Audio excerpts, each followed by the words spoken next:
The cameras were already humming, the room packed tight with reporters and staffers when the youngest face at the table leaned forward. His voice carried the kind of confidence that fills a room even before the meaning of the words lands. "Unfit," Barron Trump said, the syllables sharp, deliberate, and broadcast instantly to millions watching online. He didn't raise his tone. He didn't need to. The word alone was a weapon, a challenge dressed in calm certainty. Heads turned, phones came up, and for a moment the hum of side chatter dropped to silence. The phrase hung there, electric, bouncing off the paneled walls like an echo. No one wanted to claim. A handful of people in the back exchanged knowing glances. Others sat still, as if bracing for impact. At the far end of the table, Congresswoman Jasmine Crockett didn't flinch. No rush to respond. No sudden defense. She lifted her gaze just enough to meet his. A pause, longer than expected, tightened. The room. The tension was almost cinematic.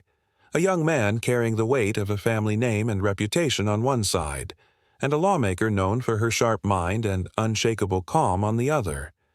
One of the reporters coughed. A camera clicked. Somewhere, a microphone adjusted with a faint whine. Barron leaned back slightly, as if satisfied with the sting of his remark, his eyes moving to the faces around him to see who agreed, who would nod along. Still nothing from Crockett. Instead, she reached for her pen, clicked it once, and set it back down. A small movement, but deliberate, as if marking the moment. The pause was no accident. It was strategy. The room waited, shifting in their seats, sensing that something larger than an insult was coming. She finally spoke. Not loud, but steady. "Is that your full statement?" she asked. Her tone wasn't mocking. It was measured, almost gentle, but with an undertone sharp enough to draw the attention of every ear. The young man opened his mouth to continue, but something about her calm stopped him. Because calmness wasn't weakness here. It was the silence, before the storm, and the storm was about to break. This wasn't just another committee meeting tucked away in the endless hours of Capitol procedure. It was one of those rare moments where the air felt charged before a single word was spoken. The panel wasn't debating budgets or routine amendments. This was about the future of governance, about who gets to lead and what kind of vision they carry. At the center was a hearing on youth leadership and public service, a stage meant to highlight fresh perspectives, but it had become something far more volatile. The cameras were everywhere. 3 local crews, 2 national outlets, and a swarm of independent journalists perched like hawks on every open chair. Clips were already being pushed to social media before the gavel even struck. Hashtags climbed before anyone made a case. This was a conversation about credibility, about representation, about how politics is shaped by the clash of old power and new voices. Barron Trump sat with the confidence of someone raised in the glow of headlines. At 19, he was more symbol than politician, but his name alone carried weight. Supporters saw potential, critics saw entitlement. When he questioned Jasmine Crockett's fitness to serve, he wasn't just talking to her. He was performing for millions. For him, this was a chance to step out of the shadow of his family name and craft an identity of his own.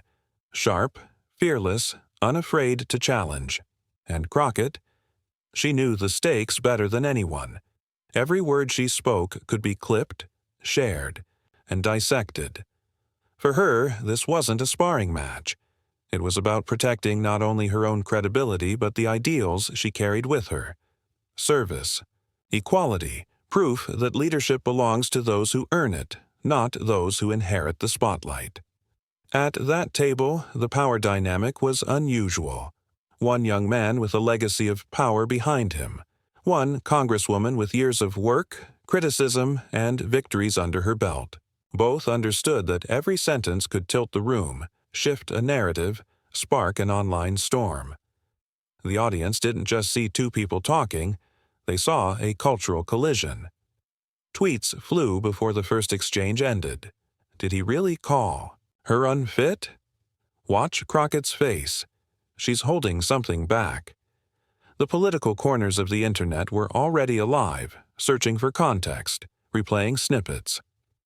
Inside the room, the tension grew heavier with every passing moment. Crockett wasn't rattled. She was listening, studying, letting him speak like a man convinced no one had the evidence to slow him down. But there was something in her eyes that suggested otherwise, something quiet and steady. The staffers behind her seemed calmer than they should have been, their hands folded, their notes untouched.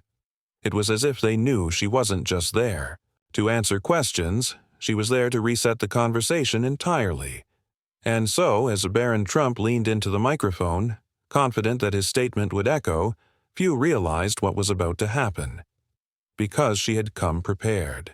And what she was about to bring into that room would make every clip, every hashtag, every smug smile look premature.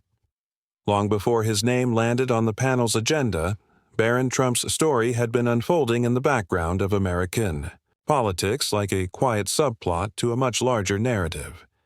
As the youngest son of a family synonymous with power, wealth, and controversy, his life had never been private. Cameras had followed him since childhood, his every expression dissected, by those eager to see what the next Trump generation might bring. Unlike his older siblings, Barron had largely avoided the roughest edges of the spotlight, but when he finally stepped into public spaces, the curiosity was instant and intense. By 19, he carried two identities, one his own, the other inherited. The Trump name came with built-in gravity, a sense of influence, access, and expectation. Supporters saw him as a quiet, promising figure, a young man who had watched political battles from a front-row seat and absorbed the lessons of branding and boldness. Critics, however, saw privilege wrapped in polish, someone who could step onto a stage without having to prove he belonged there. That tension between earned and assumed was always going to follow him. When Barron arrived at the committee hearing, that weight showed not as nerves but as a kind of poise. His posture was deliberate, his words chosen with care. He spoke with a calm that seemed older than his years, as if he had practiced not only what to say but how to say it. There was no stumbling, no second-guessing, no sense that he felt out of place. The confidence wasn't manufactured, it was lived, a result of growing up in boardrooms, ballrooms, and backrooms of political influence. Yet woven into that composure was something else, an unspoken certainty that his voice carried more weight than most. He was used to people listening, to rooms adjusting when a Trump entered. This didn't make him unprepared or incapable. It made him formidable. But it also created blind spots. When you've rarely had to fight to be heard, you can forget that others have sharpened their voices through struggle.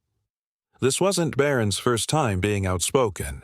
Though he rarely gave formal interviews, his public comments on policy and governance, often shared on social platforms or in short appearances, had shown flashes of sharpness.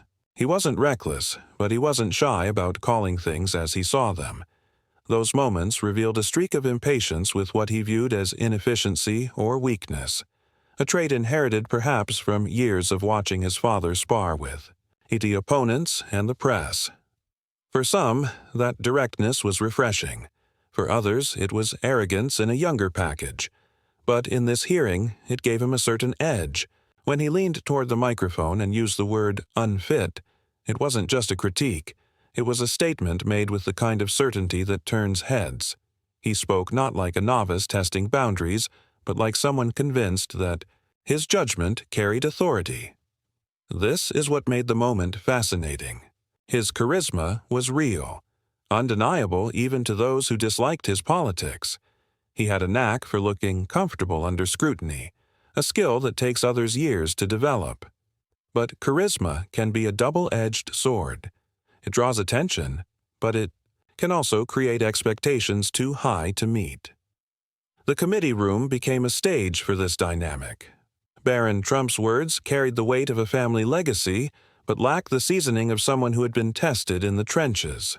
His confidence could open doors, yes, but doors swing both ways. And across the table sat someone who understood that better than most. Jasmine Crockett had fought for every inch of ground she stood on. To her, confidence without scars was just theater. To the room, it looked like a bold young man making his mark. To her, it looked like an opening. The clash was never going to be about age or status alone. It was about something deeper, whether inherited power could stand up to earned preparation. And as Barron spoke with that calm certainty, no one in the room, not even him, seemed to notice that in the quiet pause after his words, a much bigger moment was already gathering strength. Because confidence can open doors, but it can also leave gaps. And gaps are exactly where someone like Jasmine Crockett thrives. Before that room filled with cameras and whispers, Jasmine Crockett had already fought battles that didn't come with applause or headlines. She had learned early that, for some people, just showing up as herself was enough to trigger doubt. Born and raised in Dallas, she had watched her community struggle with the weight of poverty, discrimination, and a system that often felt tilted against them. Those memories stayed, with her not as something to escape, but as fuel. It was in those streets, among families who rarely saw someone who looked like them standing at the front of the courtroom, that she found her voice. Her path wasn't inherited, it was built. Crockett worked her way through school, earning her law degree and stepping directly into the world of criminal defense and civil rights advocacy. There, she came face to face with people at their lowest, clients who had been written off, cases that seemed unwinnable, injustices that most people preferred to ignore. She didn't flinch. Every client, every motion filed was a statement that the law could still be a shield when used by someone willing to wield it with courage. Those years hardened her resolve. They also gave her something far more valuable than a title: receipts, documents, facts, records, and a habit of never walking into a room unprepared. By the time she transitioned from the courtroom to the Texas House of Representatives, she carried that same fire with her, refusing to let louder voices drown out the truth. Colleagues quickly learned she was the one who read every line, found the loophole, and had the statute ready when someone tried to bluff, and with that came criticism. A black woman with a sharp tongue and sharper facts was always going to attract. Pundits underestimated her. Opponents called her combative. But she learned to turn those moments into fuel. When told she didn't belong, she stayed seated. When told she couldn't win, she brought proof. Each attempt to dismiss her only made her voice stronger. To her supporters, she was fearless. To her detractors, relentless. But the truth was simpler. Crockett was prepared. She believed that justice wasn't won with volume, but with precision. And while others came to hearings with talking points, she came with evidence. The hearing. That day was no different. Crockett had walked into that room knowing the stakes. She didn't underestimate her opponents, not even the youngest one, with a famous name and a sharp tone. Her legal background taught her something few forget. Never assume that your opponent's inexperience makes them harmless. So, while Barron Trump leaned into the microphone with the comfort of someone who had been watched his whole life, Crockett's comfort came from something harder to shake, knowing the facts better than anyone else in the room. She wasn't there to match arrogance with arrogance. She wasn't there to trade insults or play to the cameras. Her strength was quieter, sharper. It was the strength of a woman who had seen lives changed because a single piece of evidence turned the tide. Her voice didn't need to rise to fill the room. The facts did the heavy lifting, and that's what made her dangerous in debates like this one. She didn't swing wildly. She waited. She didn't try to win with personality alone. She won with proof. Those close to her joked that she could turn a 2-hour hearing into a 10-minute victory if she found the right receipt. It's why the staffers behind her stayed calm when Barron spoke. They knew her rhythm. Listen, measure, dismantle. If the other side came with bravado, she came with binders. If they shouted, she turned pages. That day, she sat across from a young man whose confidence filled the room. And she did what she always did. She listened. She took in every word, every claim, every attempt to shake her foundation.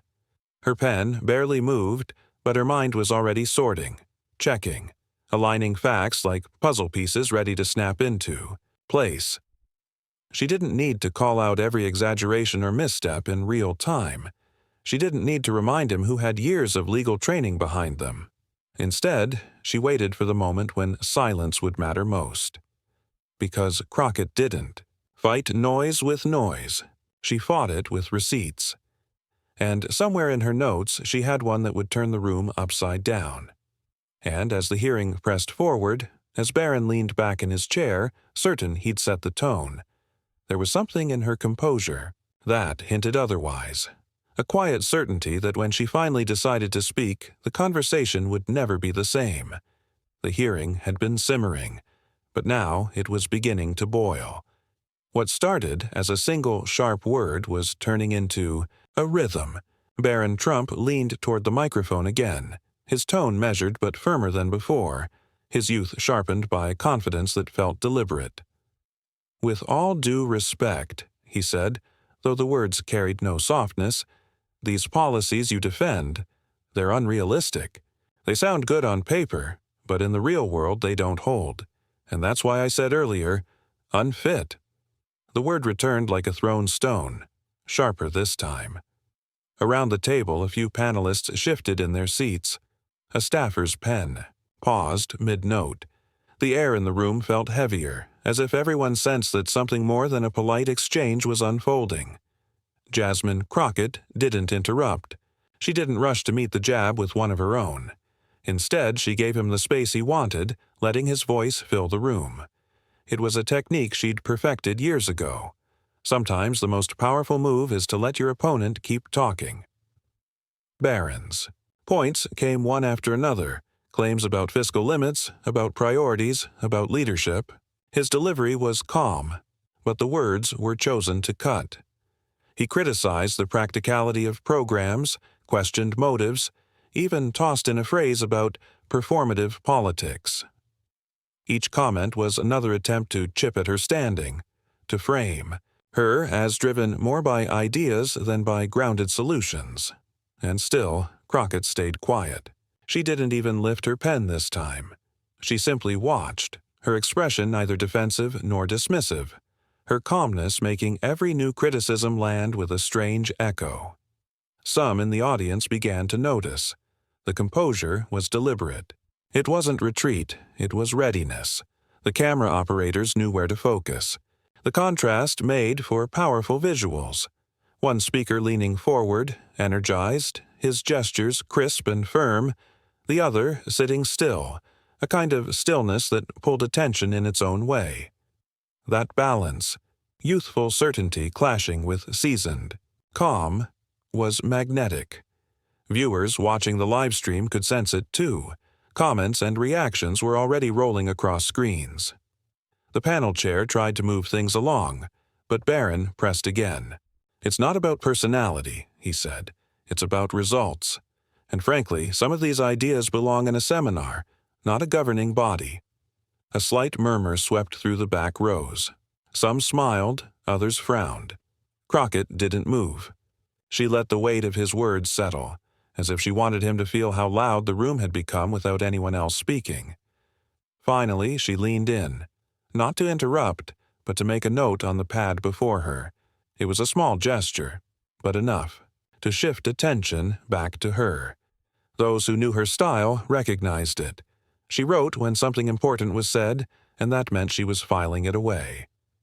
By now, the tension was unmistakable. Even those who agreed with Barron's points were waiting to see what she would do.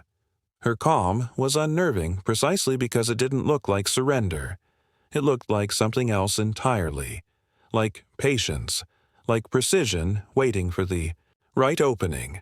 The young man finished his statement with one more push.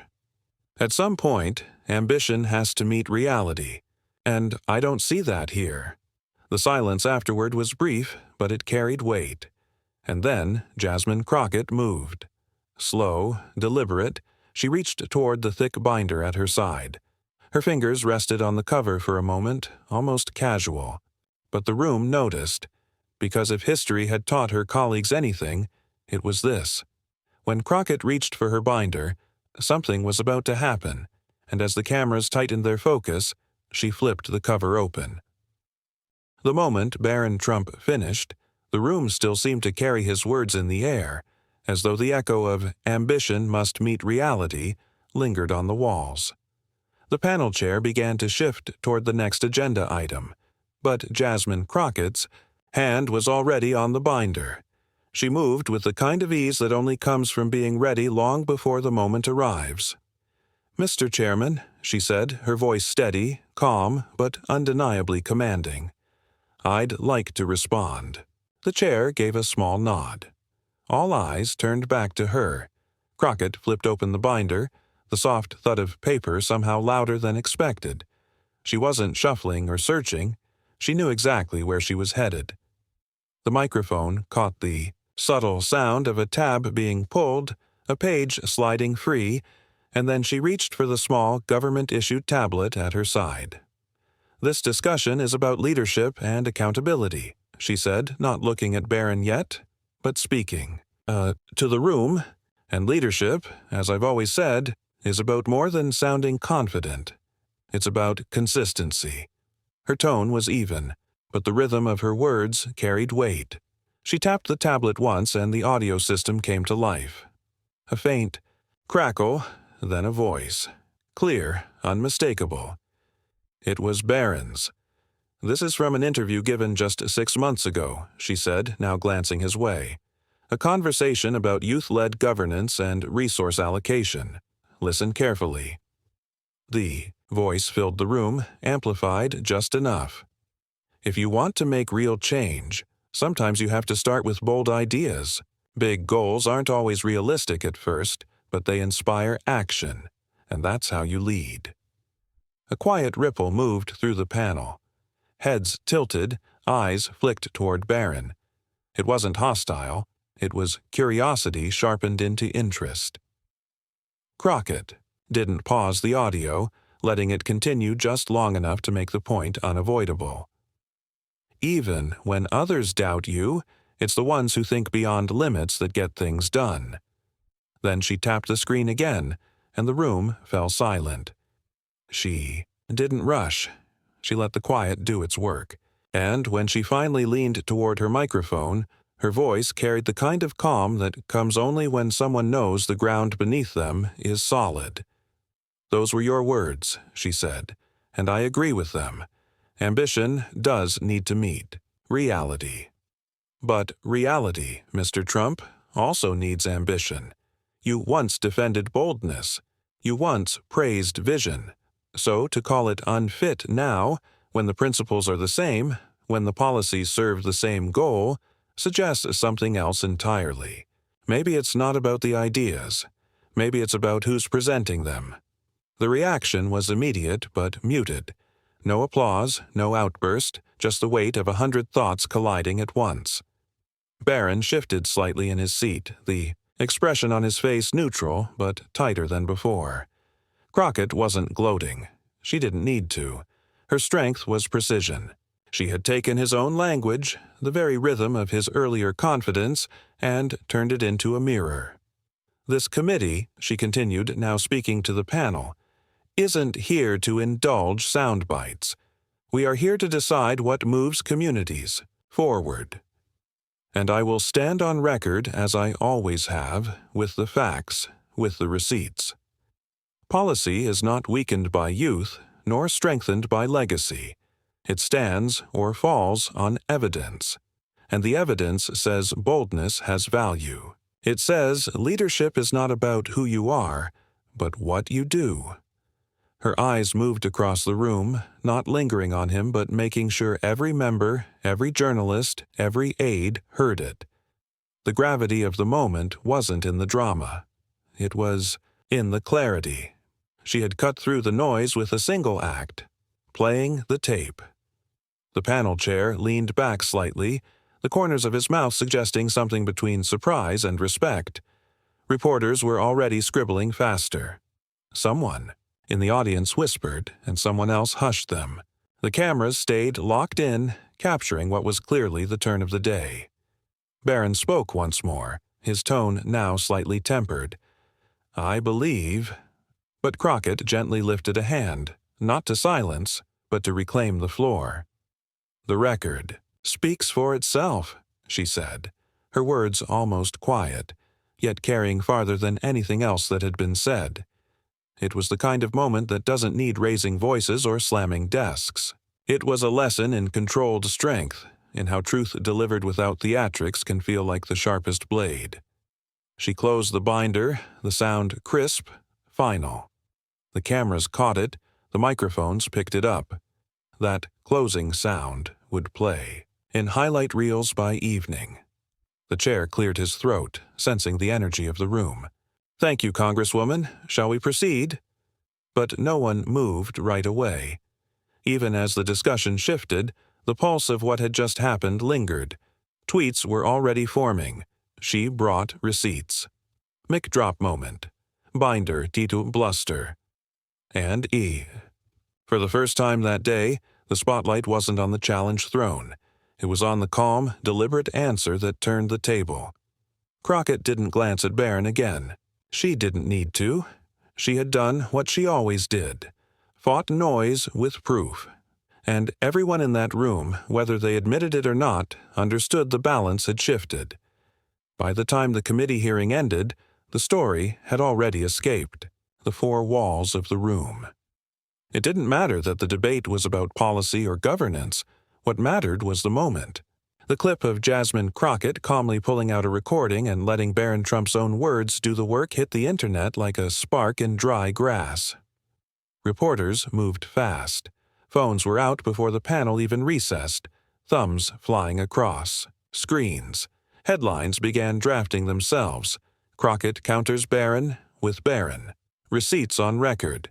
Within an hour, news alerts were lighting up feeds, framing the exchange as the day's defining political snapshot.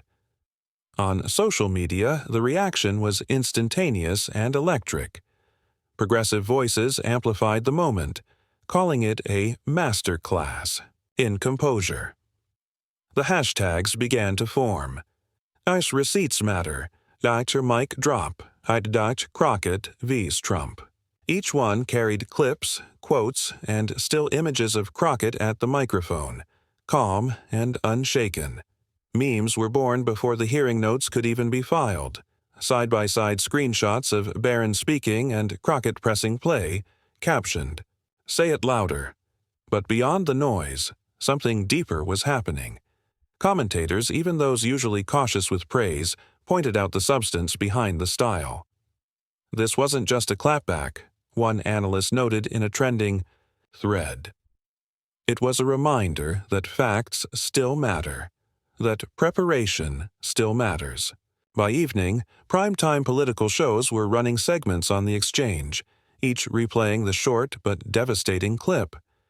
Panelists leaned forward in their chairs, breaking down the significance.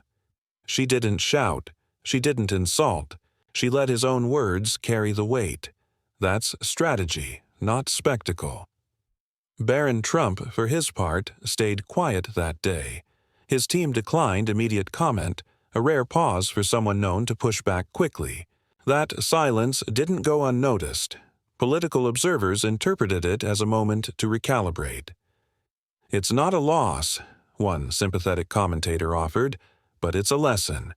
In politics, memory can cut both ways." For Jasmine Crockett, the moment translated into something more than a viral clip. It gave her credibility among audiences who already valued her persistence but now saw her precision.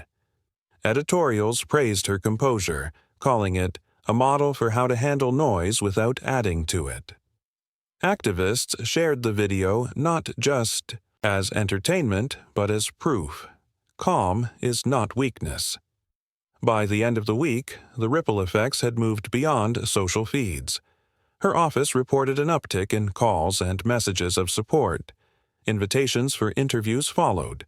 Clips played in. Classrooms, newsrooms, and even on late-night shows, where the recording's play button was treated like a punchline with punch. And somewhere, perhaps quietly, the young challenger watched as a single moment, just a binder, a voice, and a steady hand, reshaped the narrative. Because sometimes the loudest thing in the room isn't the shout, it's the pause that follows. When the truth lands, the buzz would fade, as it always does, but not without leaving something behind, an image burned into memory. Crockett leaning in, pressing play, and letting the world hear what had already been said. The calm before the storm, and then the storm itself, contained in 10 seconds of audio. And if anyone thought that was the end of it, they hadn't been paying attention. When the noise finally settled, when the headlines slowed and the hashtags cooled, Jasmine Crockett's words remained. What made the moment so powerful wasn't the sting of embarrassment or the thrill of a takedown. It was the quiet reminder of something politics often forgets. Preparation outlasts performance. In the interviews that followed, Crockett never gloated. She didn't replay the clip or fan the flames. Instead, she spoke about process, about the work no one sees, the long hours of reading, the careful listening, the belief that facts still matter even when the room seems louder than the truth. "It's not about winning a point," she said. In one interview, her tone measured. "It's about making sure the right information is in the room when it matters." For viewers, that struck a chord. People who had seen the flash of arrogance and the calm that answered it found something familiar in the exchange. The student who studies quietly before the test, the worker who comes prepared to the meeting, the parent who stays composed in the face of chaos. Crockett's response reminded them that substance doesn't need volume to be heard. The moment also reframed the broader conversation. Youth and charisma can turn heads, but they are no substitute for readiness. Barron Trump, for all his confidence, represented a truth about inherited platforms. A name opens doors, but it can't walk through them for you. Crockett's calm wasn't just about composure. It was about knowing what she carried: proof, receipts, the quiet power of being ready when it counts. And in a political world that often rewards the fastest voice or the loudest take, there was something refreshing in her approach. It wasn't reactive, it wasn't cruel, it was precise. Her silence before speaking wasn't hesitation, it was control. Her evidence wasn't ammunition, it was a mirror. And when she finally spoke, she didn't need to raise her voice because truth amplified itself. The lesson was bigger than politics. It was about patience in the face of provocation, about the value of letting facts do the talking, about the dignity of staying grounded when others rise to shout. Viewers carried that idea into their own conversations, sharing the clip not just as entertainment, but as encouragement. Calmness isn't weakness. It's strategy. In the end, the storm around. The word unfit became something else entirely. It became a reminder that no matter how loud the room gets, preparation is its own kind of power. And for those who watched, who shared, who found themselves nodding at a screen somewhere, it was proof that there's still space for substance in the age of noise. Because sometimes the most radical thing you can do is stay ready, stay steady, and let the record speak. And that's what you just witnessed. A clash that began with a single word, unfit, and ended with the kind of composure that doesn't just answer criticism, it redefines it. In a world where volume often drowns out value, this moment was something different. Proof that when preparation meets confrontation, the outcome can silence even the most confident challenger. Think about what this exchange revealed. It wasn't just a debate between two names on opposite sides. It was a reminder that facts are still powerful, that calmness can cut through chaos, and that dignity is not weakness. It's strategy. For anyone who's ever been underestimated, who's been told to stay quiet or step aside, this was more than a clip. It was validation. Now we want to hear from you. Do moments like this restore your faith in facts and accountability? Do they remind you that quiet strength can be louder than any insult? Let's start the conversation. Drop your thoughts in the comments, share your perspective, and tell us where you stand. And if this story spoke to you, don't let it end here. Hit that subscribe button, share this video with someone who needs a reminder of what preparation looks like, and keep this discussion alive. Because the more we celebrate clarity, the more we demand it. This wasn't just politics, it was a signal. Composure still matters. Now it's your turn to make sure that message spreads.